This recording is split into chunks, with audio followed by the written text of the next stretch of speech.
Existen muchos mitos sobre el cáncer, pero la mayoría no son ciertos. El cáncer ha generado mucho miedo y esto ha producido una estigmatización de la enfermedad. Todo ello ha conllevado a la generación de muchos mitos y algunos de ellos vamos a intentarlos desmontar. Hola, soy Guillermo de Velasco, soy oncólogo médico del Hospital 12 de Octubre y secretario científico de la Sociedad Española de Oncología Médica. Y yo soy Aitana Calvo, secretaria científica de la Sociedad Española de Oncología Médico y oncólogo médico del Hospital Gregorio Marañón. Primer mito. ¿Los desodorantes producen cáncer? La respuesta breve es que no. Como los desodorantes se administran cerca de la mama y en la axila, se ha generado mucha especulación sobre si podrían producir cáncer, sobre todo en relación con determinadas sustancias que llevan los desodorantes, como pueden ser parabenos o aluminio. No hay evidencia de que los desodorantes produzcan cáncer. Se han hecho muchos estudios y muchas revisiones, la última en 2013, suficientemente informativa. Los desodorantes no producen cáncer.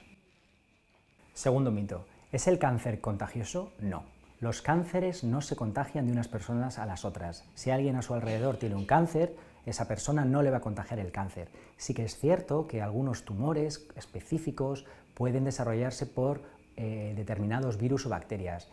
Ese sería el único caso concreto que podría producir la transmisión que potencialmente tendría la posibilidad de generar un cáncer. Pero de forma global, recordad, los tumores no se contagian.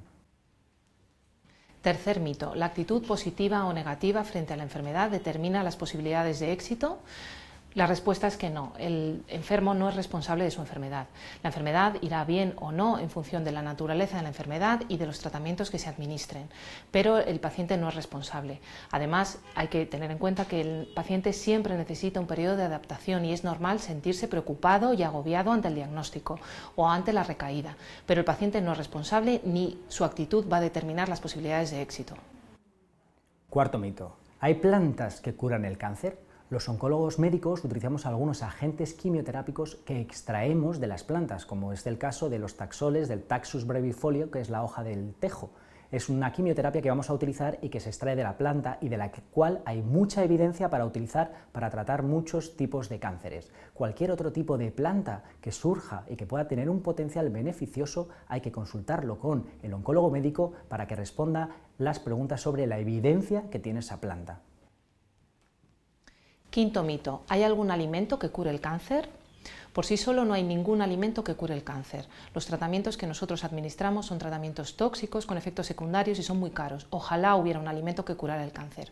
Una cuestión distinta es que es muy importante llevar un estilo de vida saludable, que incluye una dieta saludable basada en proteínas, en verduras, en legumbres, etc.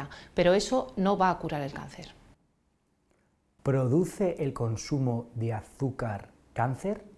Este es el sexto mito que vamos a intentar desmontar. No hay ningún estudio directo que haya demostrado que el azúcar produzca un mayor número de cánceres o que el consumo de azúcar produzca una peor evolución de los tumores. Sí que es cierto que el azúcar se ha asociado a un aumento de la obesidad y que esta obesidad sí que está asociada a un aumento de algún tipo de cáncer. En general, las recomendaciones son hay que limitar el consumo de azúcar por muchos motivos, pero no pensar que el comer azúcar va a producir cáncer. De hecho, a mis pacientes yo les recomiendo que si de vez en cuando les apetece un bombón, que se lo coman. Séptimo mito. ¿El cáncer es hereditario? En algunas ocasiones sí, hay determinadas familias en las que existen mutaciones que se transmiten a su descendencia y en estos casos el cáncer sí es hereditario. Normalmente en estas familias suele haber mucha agregación familiar, muchos casos de tumores, no siempre es el mismo tipo de tumor y generalmente se produce a edades muy precoces. En estos casos es fundamental que consulten con las unidades de cáncer heredado familiar. Sin embargo, en la mayoría de los casos el cáncer no es hereditario y se produce por mutaciones esporádicas que se producen en el propio individuo y en estos casos no se heredará. Octavo mito. El estrés produce cáncer. Esto no se ha demostrado en ningún estudio. No hay ninguna asociación directa entre que el aumento de estrés vaya a producir cáncer. Sí que es cierto que el estrés es una condición negativa para todas las personas, pero recuerdo, no hay asociación directa entre estrés y cáncer. Sí que es cierto que si se pregunta a los pacientes que han desarrollado un cáncer, los niveles de estrés son altos, pero esto es muy probable que pase de manera global en la sociedad actualmente. Noveno mito, el móvil produce cáncer. El móvil es un aparato que cada vez usamos más y además a edades más precoces, incluso los niños los utilizan. Por eso ha generado mucha preocupación. Sin embargo, a día de hoy no hay evidencia de que los móviles produzcan cáncer.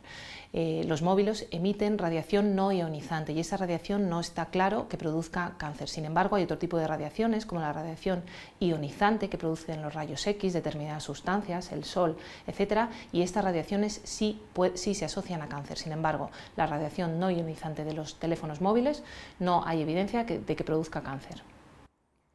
Y décimo mito, el cáncer es siempre mortal. Esto es rotundamente falso. De hecho, la gran mayoría de los tumores localizados son tumores que se pueden curar e incluso cada vez somos capaces de curar más tumores en enfermedad metastásica avanzada, es decir, que incluso aquellos pacientes en los cuales el tumor se ha extendido puede llegar a ser curado. Por tanto, lo que nos gustaría recordar es que hay muchos mitos, muchas preguntas y lo más importante es preguntar a fuentes fiables, generalmente a vuestro médico o al oncólogo médico que tengáis a vuestro alcance. O también dirigiros a las sociedades científicas, como la Sociedad Española de Oncología Médica. Nos vemos en el próximo informativo de SEOM.